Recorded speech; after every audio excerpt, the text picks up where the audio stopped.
Okay, first of all, I would like to thank Club No for giving me this opportunity and Amno team to actually make this event happen.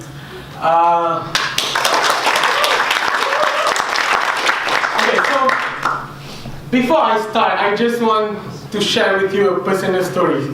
Oh, before that, I have a note. When they say there's a butterfly in your stomach, they actually do. But anyway, personal stories. I never actually speak English until when I went for Mara interview for the scholarship. In school, you actually never do that. Like, we are like village people, we don't actually sing. We don't actually feel the importance, or we don't actually feel the need to actually speak English. And we actually make a fun out of it. Like, we make fun of people who actually speak English in school. And then I left school, I went to the US and for my bachelor. And then I came back to the same school to become a teacher. And I have to give a farewell speech. And then at that particular farewell speech, in the same school that I've been there 5 years back, I tried to speak Malay for the first 2 sentences, and I couldn't. And then I finished up my speeches in English, and I feel so confident on it. And then I started to ask myself, why can't I do that now? Like, what improved? What are the things that I realized within those 5 years that actually make who I am back then? Like make who I am at that particular speech event. And then fast forward, I came to Macquarie, and then we are in this human resource class. And then I finally found a reason. I know the answer to my why. So why do I do what I do? So for you all today is, why do you do what you do? Can we move to the next one? So why? The answer to the question is so important because it gives you direction on where you are going. Simon Sinek in his book described the golden circle. He argues that people always approach this golden circle from outside to the inside. People always talk about what they do and how they do it, but they never talk about why they are doing it. For example, when we want to sell a phone.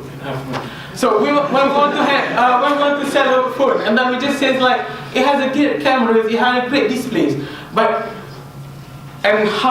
that's why, and how they do it, they put like 13 MP cameras in it, and they put retina display in it, but they don't actually convey to you why they are doing it. And even for yourself, like, why do you come here? Why do you come to this event? You don't get money out of it. But can you ask yourself, why do you actually come to this event? So with that, I will make a case to you that it is important for us to ask the why, to know the answer to our why, to actually be successful. So my argument will be, can I have the next slide please? Take a look at Apple now. How can Apple be so successful? No? iPhones. So that's a good answer though. How do they actually promote their iPhone? Do they promote their cameras? No. There's the eye. In the eye. Apple, and particularly Steve Jobs, they always try to bring something different. He knows the answer to his why. And the mission statement for Apple is that he tried to make contribution to make the world more an advanced place. So he knows the why, and he communicate with Apple communicate with their customer using their answer to the why. We can see the example where they promote the iPhones. iPhone 5, loving it is easy, that's why so many people do. They don't promote the cameras, they don't promote the LCD, they promote the things that they believe. They believe you will love the iPhone, they believe that they don't ever actually know whether you love their iPhone or not. Like when they made it, they don't even sell it yet. But they just says you're gonna love it. They believe in that, they make you believe it, and they make you buy it. And even the watch. There's a watch, all new ways to do all kind of things. The watch just came out last year, last 2 years. But it's already made a bold statement that it will change your ways. Does it have a control over you? How do you do it? No, but they make you believe what they want you to believe. They make you believe. Yeah, well.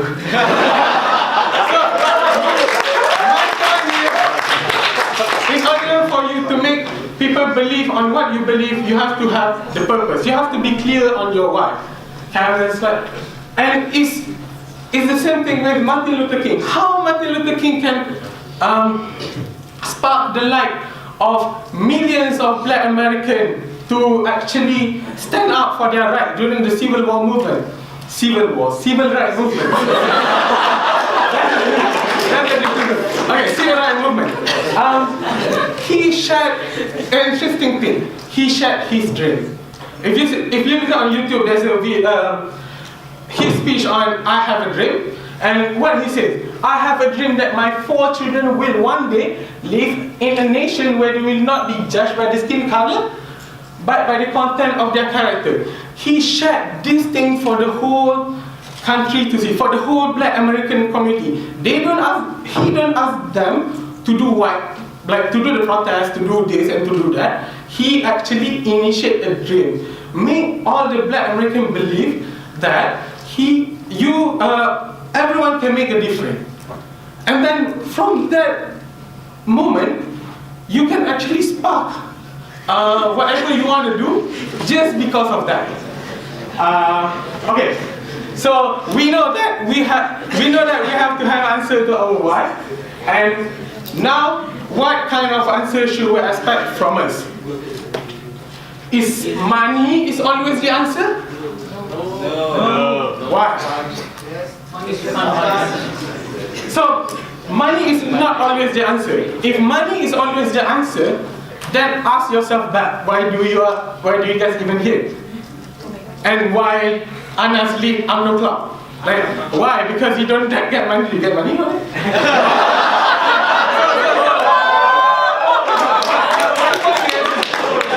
My point is, why do you, like, if money is always your objective, then why? If money is not always your objective, and why? What else? $100. Okay, so we be clear. Money is not always your objective, right?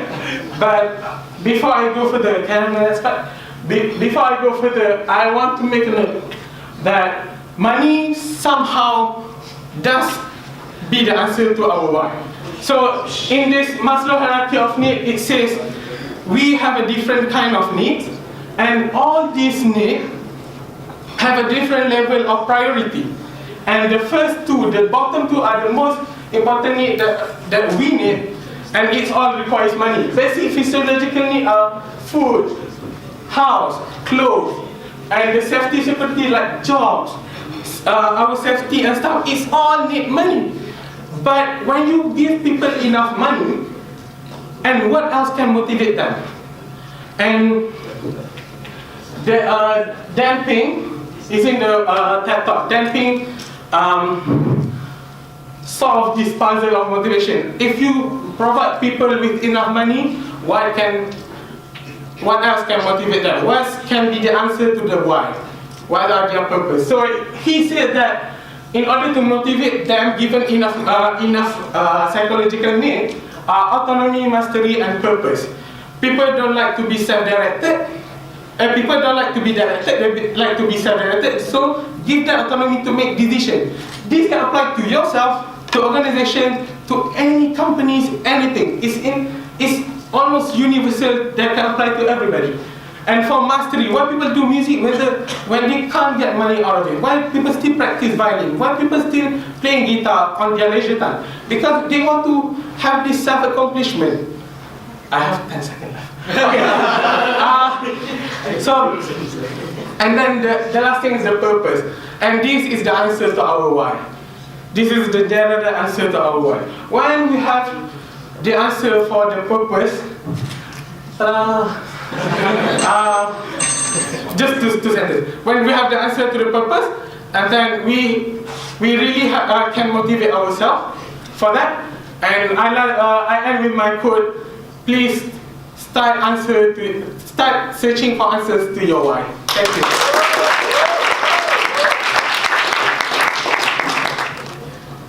Hello everyone. Hello. Someone once asked me, Ayman, what are you afraid of? What scares you?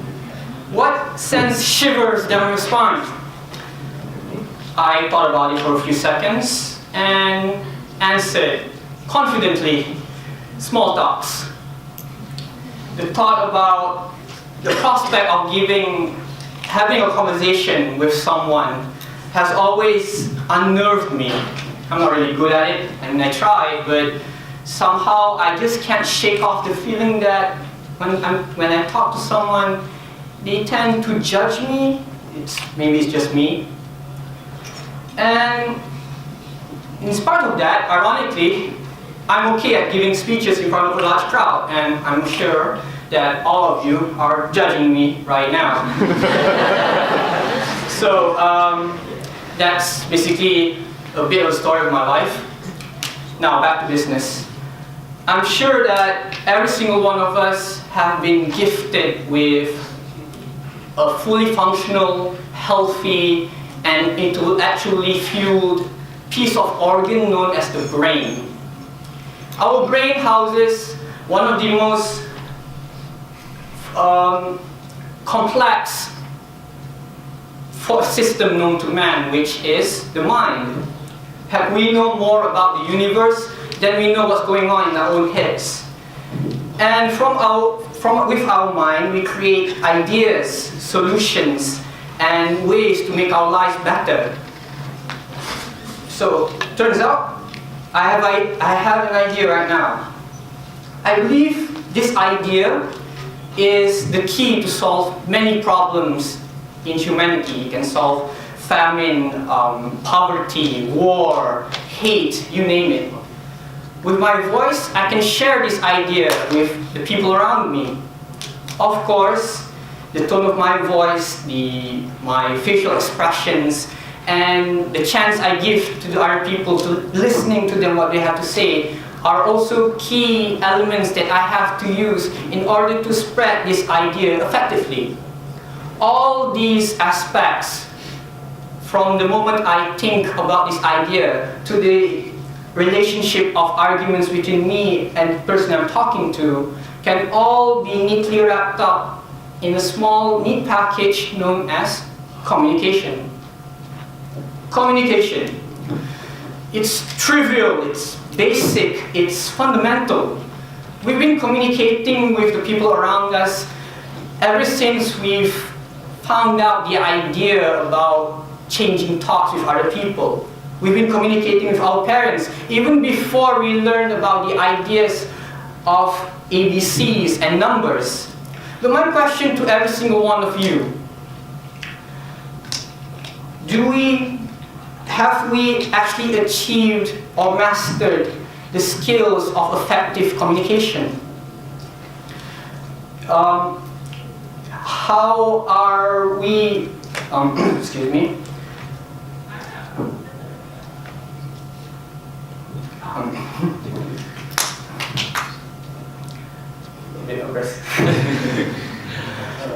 It's alright.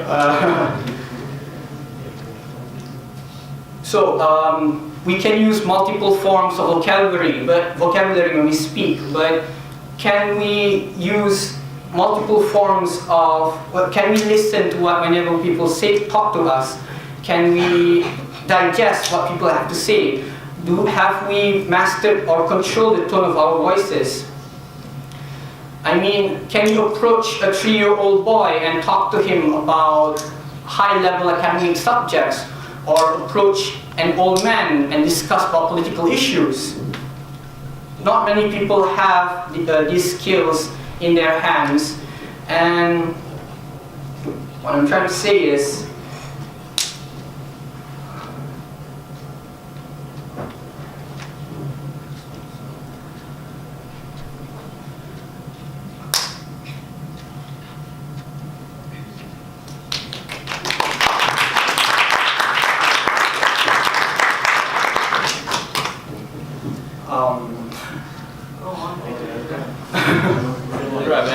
take that. Well,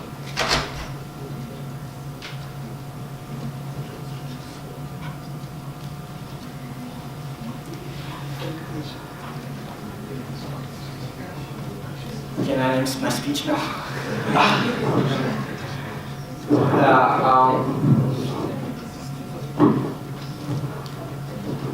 I'll end my speech now.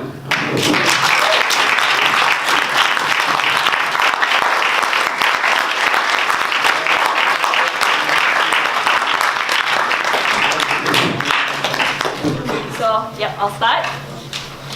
Be the change you want to see in the world. I mean, that's a very cliche quote that has been once said by Mahatma Gandhi.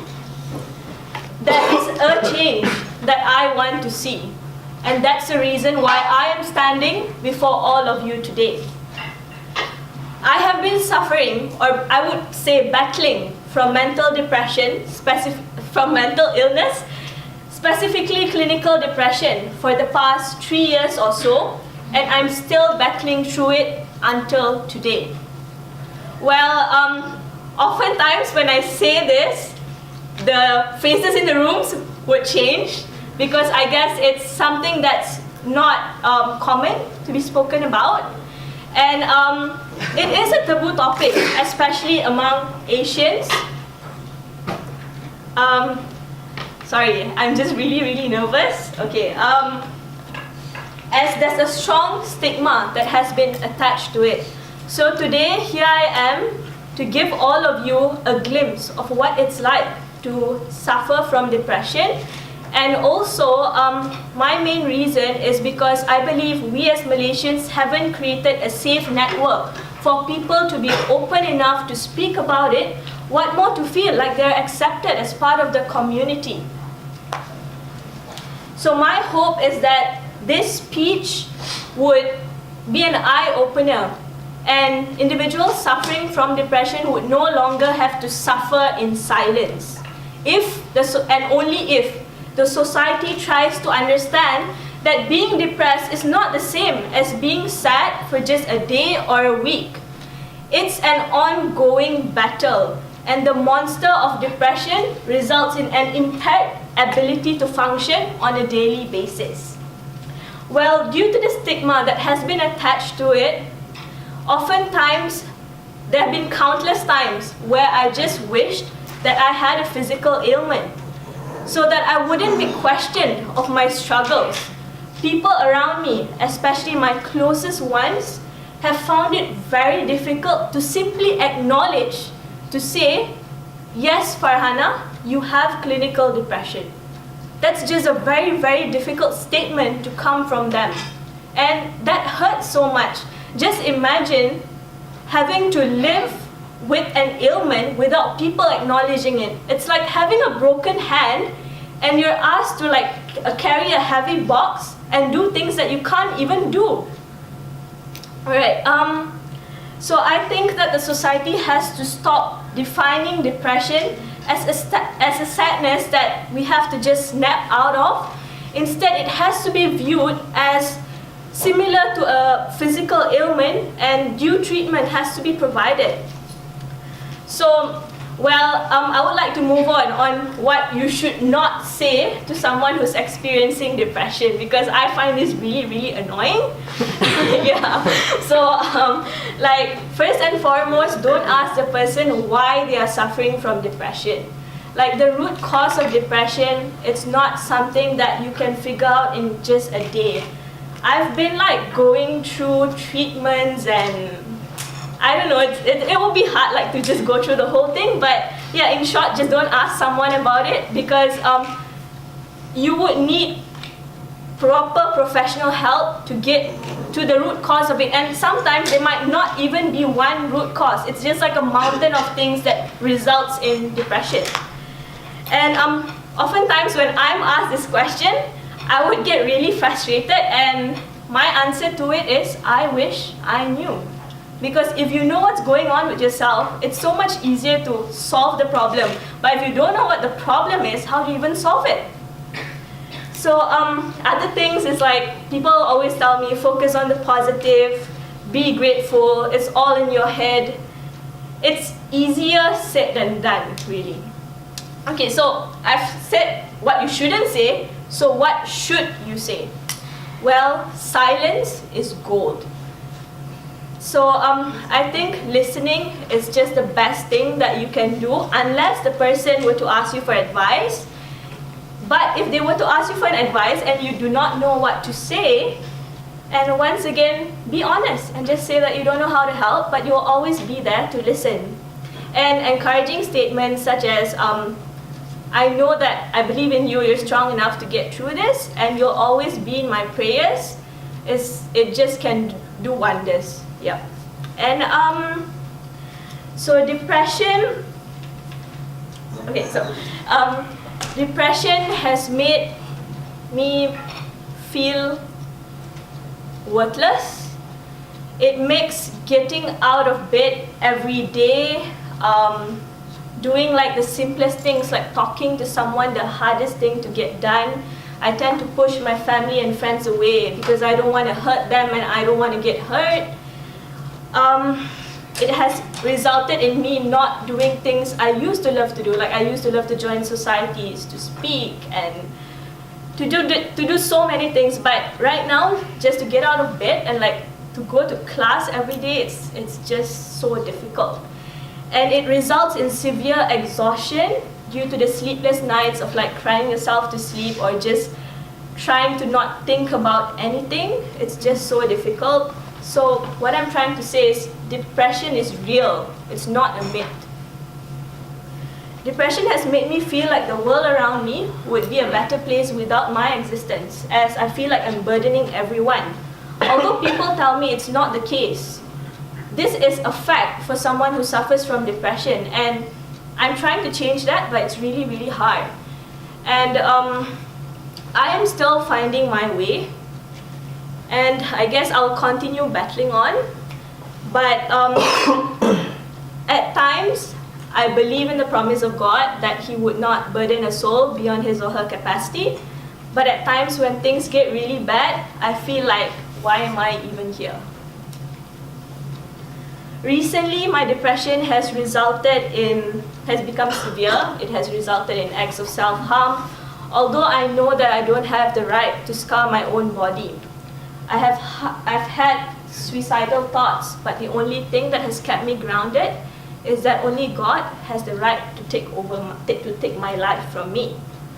But you see, realizing that I don't have control and I had the ability to self-harm, I've come to an extent where I don't even believe that I have the ability to stay alive. Yeah. It can make me feel just so hopeless because I don't have control over anything, and the worst thing is I don't even know when the depression wave is going to hit me. Well, why am I disclosing this to all of you? Because to me it feels embarrassing to tell someone that, you know what, I just harmed myself. I'm asking all of you for a favor. Don't ever shut your friends out, your friends or family, if they tell you that they have been self-harming, because to you it may sound stupid. Well, it is stupid, I admit. Like after I do it, I just feel so guilty. But at that point, I can't think. Like I know I'm doing it, but I feel like there's no other way out. Instead, just listen to them and help them. Just listen. Like listening is the best thing that you can do. Don't shut them out and don't tell them that you're acting stupidly. So I feel that we as a society are too quick to pass judgments. We give advice when people don't even want to listen to advice. We're just too quick to pass judgments. We're not bothered to listen. So how should you help someone who is depressed? I have two answers. Listen and be there. Be a good listener, lend them a shoulder to cry on. Show them your empathy and not sympathy, because it makes a huge difference. Even if someone who's suffering from depression pushes you away, make your way back, because at the time when they push you away is the time when they need you most. I know that I admit that being friends with someone who is depressed is emotionally exhausting, and I've had so many people walk away because of that. But because of the few people that have stayed and have helped me through this, That's the reason why I am standing here before you today. In conclusion, I want to remind all of you that depression is real.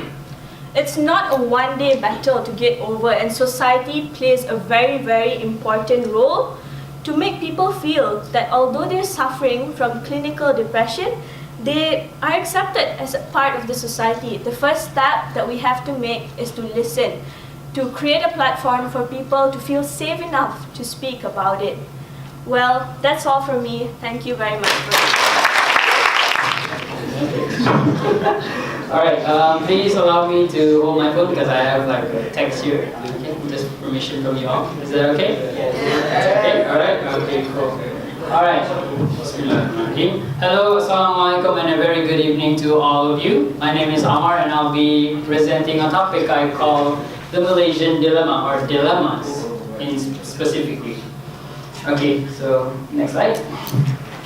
Okay, to start off my speech, I'd like to remind everyone here why we are here today. In the words of the late Prince, dearly beloved, we are gathered here today to get through this thing we call life.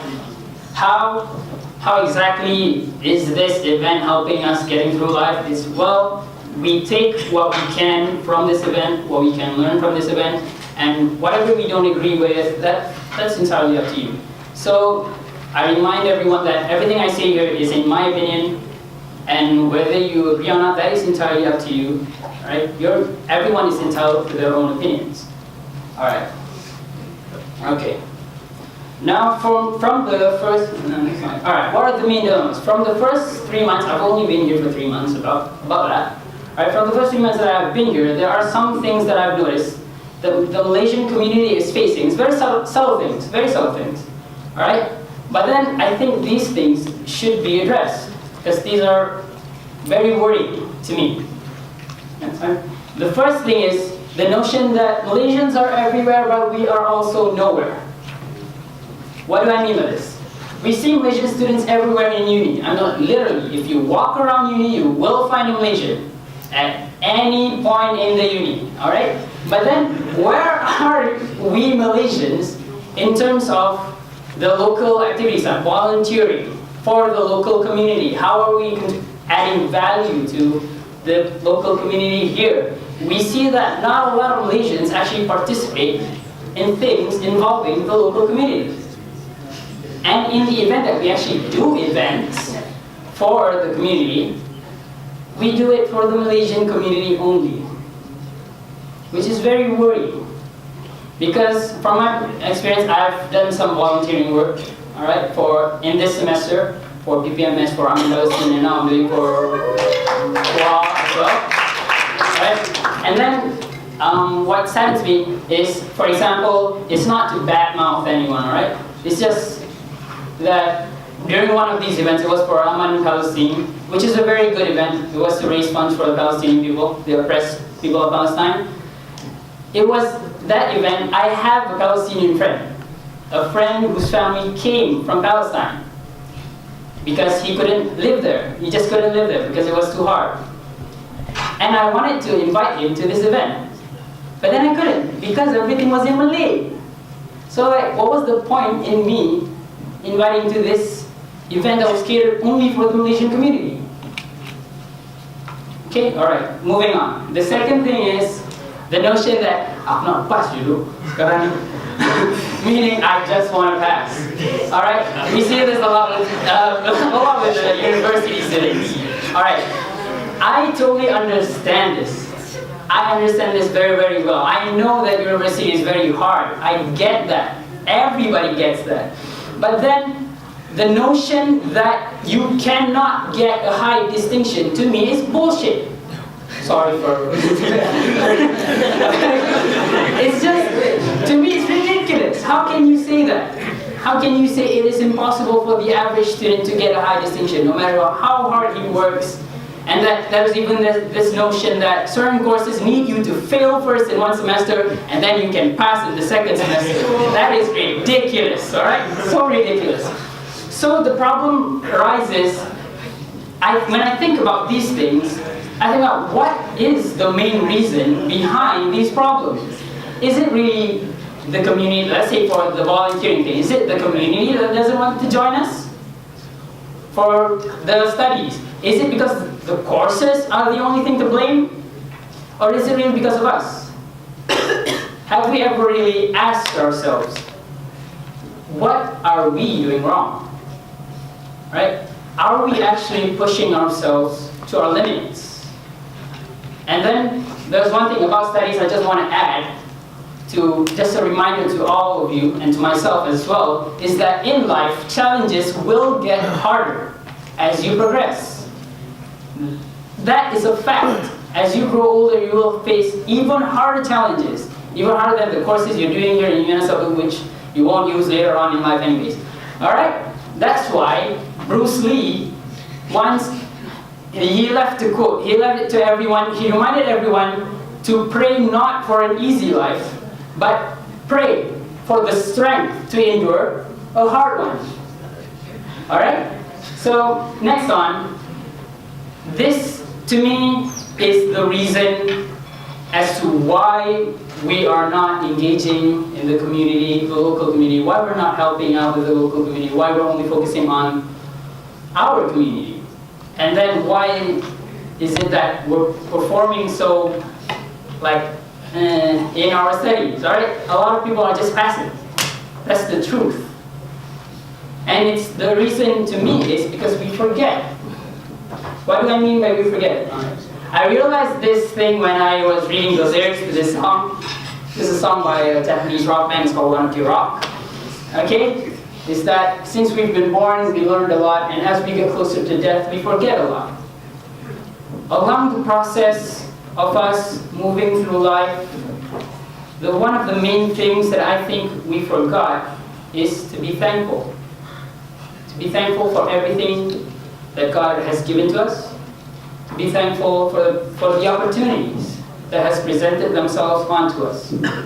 For everything we have in life. For the fact that we are even here.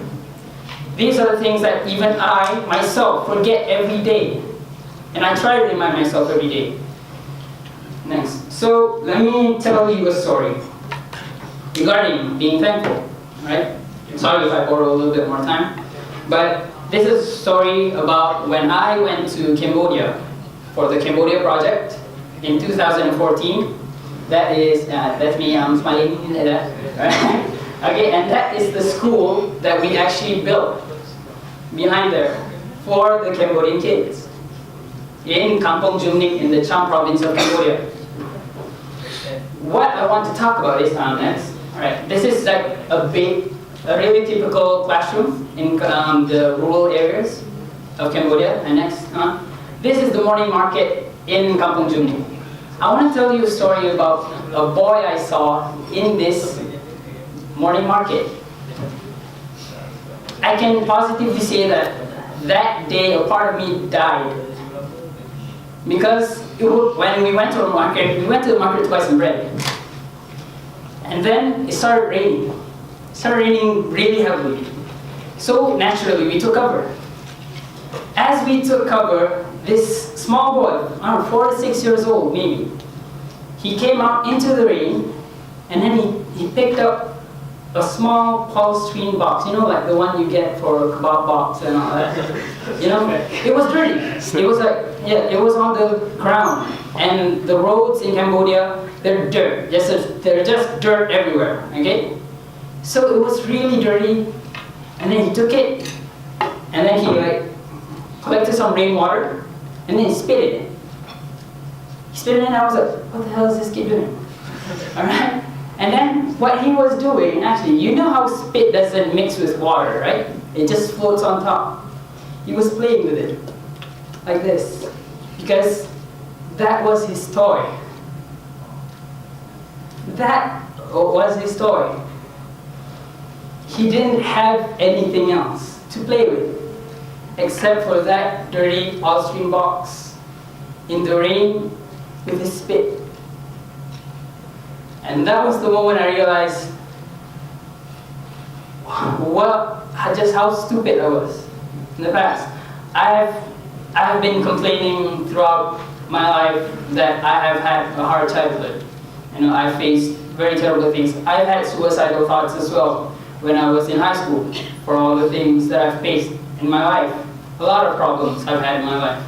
I had suicidal thoughts. But when I saw that kid, never in my life did I think to myself that how much I hate the person I see in the mirror right now for complaining, for the things,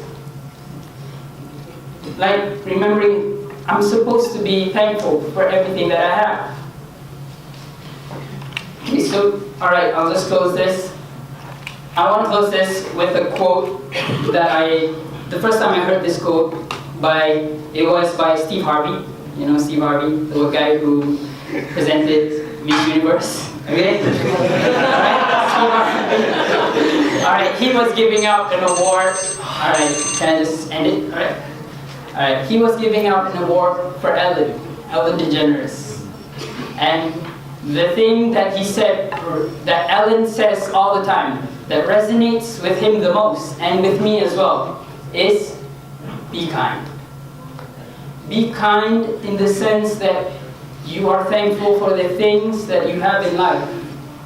Be kind in the sense that you put yourself out there, that you actually develop yourself while you are in here, with all the opportunities given to you. Be kind in the sense that you engage with the local community, that you don't, I know it's hard, but then you try to put yourself, you push your limits so that you can grow, so that you become a part of the community. Be kind to yourself and be kind to others. That's all. Thank you very much. Back. Assalamualaikum warahmatullahi wabarakatuh, and a very good evening. So today I would like to talk about what children believe for ourselves. So before that, I would like to introduce myself. So my name is Muhammad Badrul Amin bin Saimu, and I'm a student in University of Sydney. I'm not going to tell you what year I'm in. So probably I might use Malay because I found out that everyone is Malaysian and can probably understand Malay. But let me use both. So okay, let's move on. So my topic is kenapa kita tiba tukar. Kenapa kita bukan hanya hidup untuk diri kita sahaja. So sebenarnya ada cerita panjang lah pasal kelapa sawit kan. Tapi saya ringkaskan sebab masa tak banyak. So the thing that we have to get from this is what I will be facing when I go back for summer. So I grow up in a village yang sumbernya ialah kelapa sawit dan getah. So villages kat sana, dia orang punya concern ialah harga kelapa sawit dan juga harga getah. So dia orang tak berapa kisah lah siapa yang role dapati role di government, be it PKR, PAS, Amanah, UMNO, tak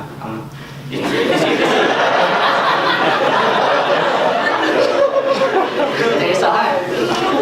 Tapi yang penting asalkan harga sawit itu berada di tahap yang tinggi, so that dia orang akan dapat gaji yang tinggi, so that dia orang akan boleh untuk sehari hidup dia bayar iuran anak sekolah, hantar anak ke universiti, dan dia tak berkisah pasal apa yang berlaku outside the world lah. Tak kisah apa yang berlaku di Putrajaya, apa yang berlaku, apa yang ditulis dalam WSJ, apa yang ditulis dalam Malaysia Kini, apa yang mungkin berita harian dia baca lah. Ini barang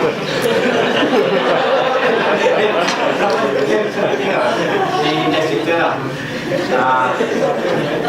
So the thing is they live for themselves lah, not really for themselves, but they really like,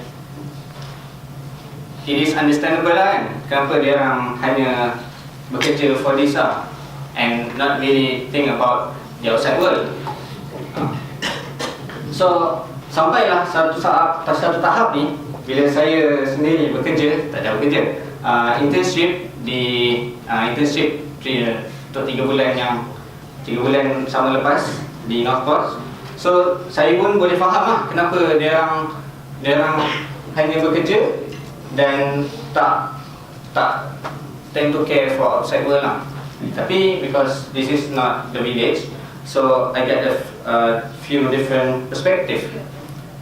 So the thing that is really concern me, because we work from Monday to Friday and from 8 to 5, and then we go back, see our family, blah blah blah, and do stuff, makan semua, and then on weekend we get these 2 days to meet our friends, to go to friend weddings, not my wedding, go to balik kampung, etc.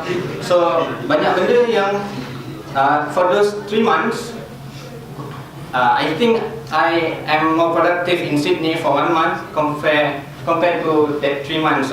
So that 3 months, like the connection with the outside world was really limited, not really much internet and not really much event to go to.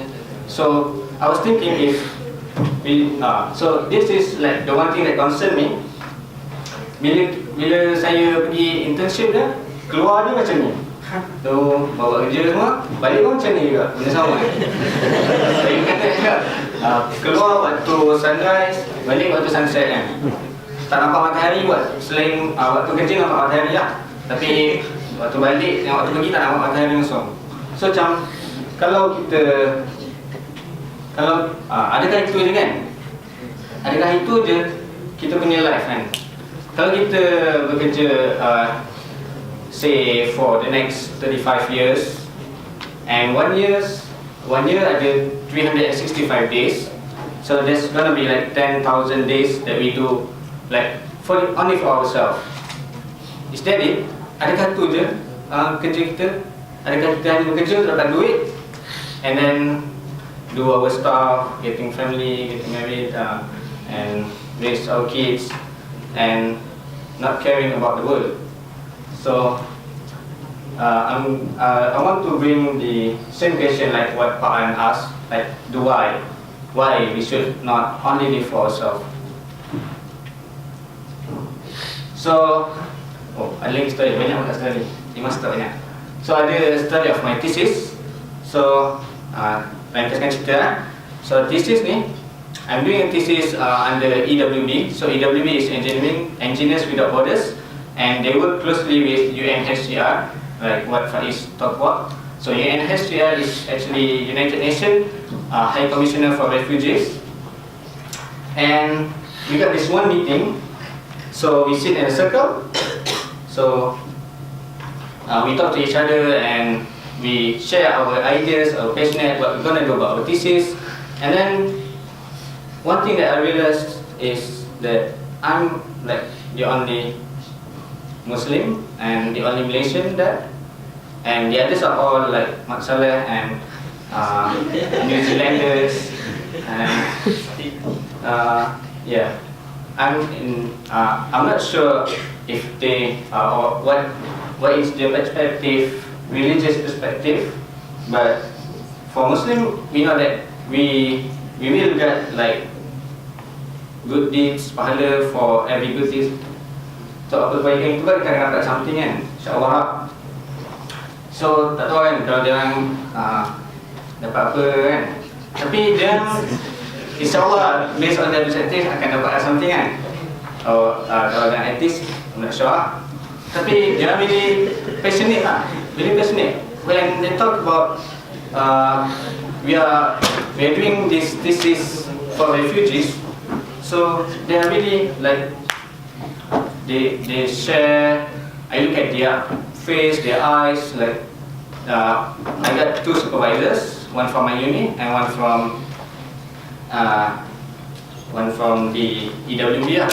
So what the man from EWB was really passionate. Like he dedicated himself to work with EWB for those refugees, and I was like, he's like an engineer, tapi engineers for refugees. So what he do is everything for refugees, and he also lead us, he teach us, and he macam bagi idea semua kan. But then I was thinking like, this man, he could be like the Google director or Apple director. He can achieve much more than this. But why did he choose this? Like, why? I didn't ask him lah. Obviously, why?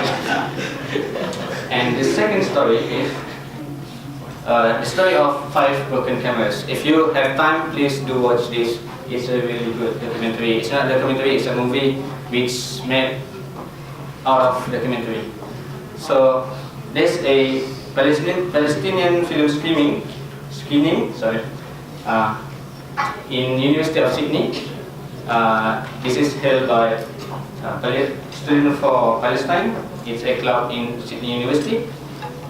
So me and my friends, I went to this screening, and then after the screening, we have the opportunity to talk with the organizer, and bila bincang lah, then we are the Muslim which are supposed to know really much about Palestine, and like Malaysian do many stuff for Palestine, but when we talk to them, we are the tukang angguk and tukang giling lah. Macam, okay, macam mana? Saya tak tahu lah apa nak cakap dekat dia lah. But then dia orang lah yang bagi, dia orang lah yang cerita pasal kenapa kita tak boleh ni, kenapa Trump macam ni, kenapa apa efek dia macam. I'm not sure about my friend, but I am really amazed lah how they are Australian, they are Ahmad Saleh, and Palestine is really far from them. I think I'm just gonna deliver everything. Okay. Because I'm the last, so save the best for the last. Maybe save the last for the last. Okay, they are all Saleh, and this Palestinian issue doesn't really have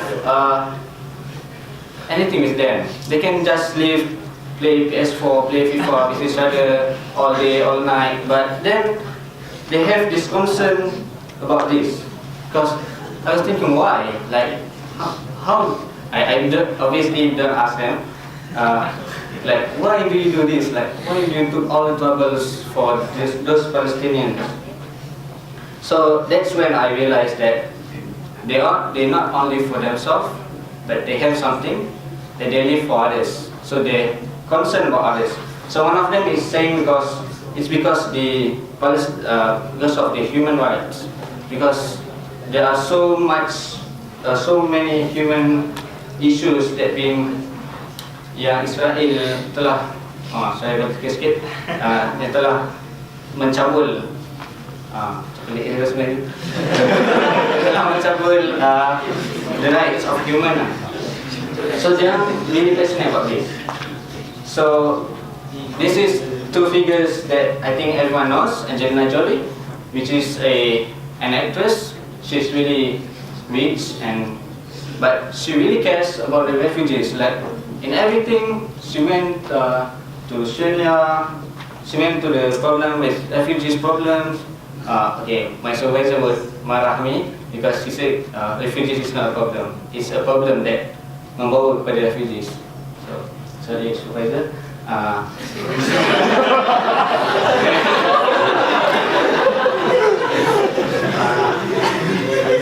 So she talks about refugees in her speech, and also this guy who finally won an Oscar, Leonardo DiCaprio.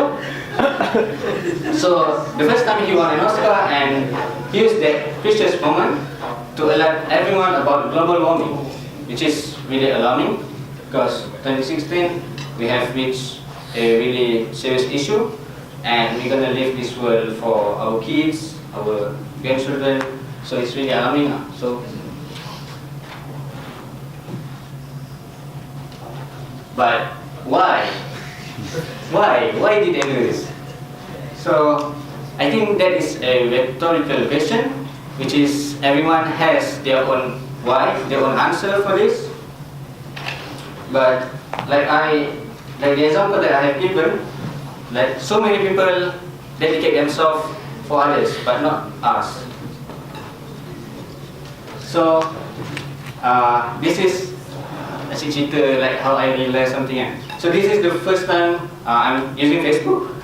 Okay, so first time use Facebook tu. First time use Facebook tu dia ask the question, what course are you interested in? So dia tanya, course apa kan yang saya berminat kan? This is my first time using Facebook. I don't know what Facebook is, what course is. I was like 15 years old guy who didn't know anything about the world. So I was kenapa dia tanya soalan ni? Dia macam pilih je mana-mana kan, macam tekan apakah world tak ingat something lah. Tapi I think this is one of the reason why we should care about others.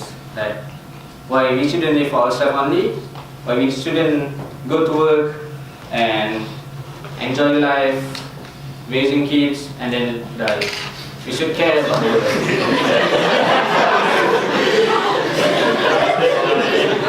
This is probably this is one of my answers. Because of those 7.1 to 5 billion people, this is population of the world and the world itself. So there's two alarming issues which concern me very much, which is environmental, also refugees, like what Faiz has talked about. So this is the thing that I think everyone can do.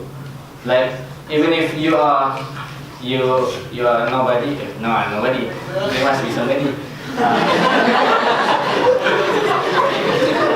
Even if you are, everyone can do it lah.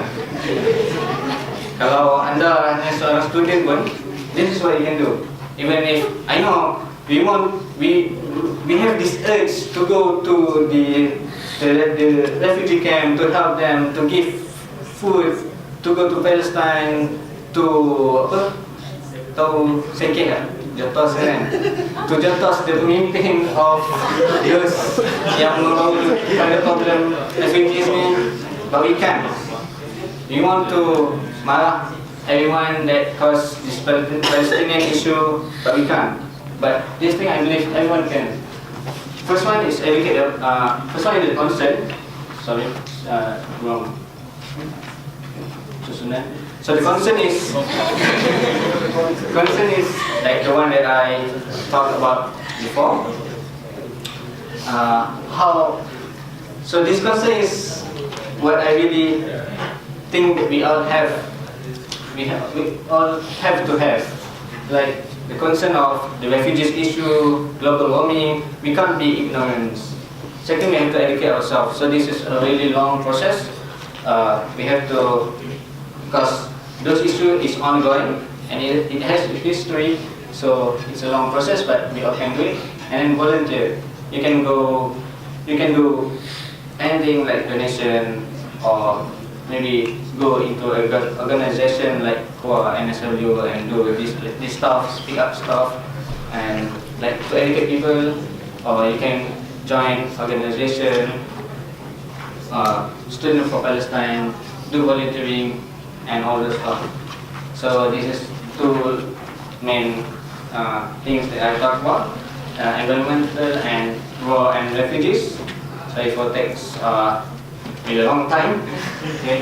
So this is what we can do.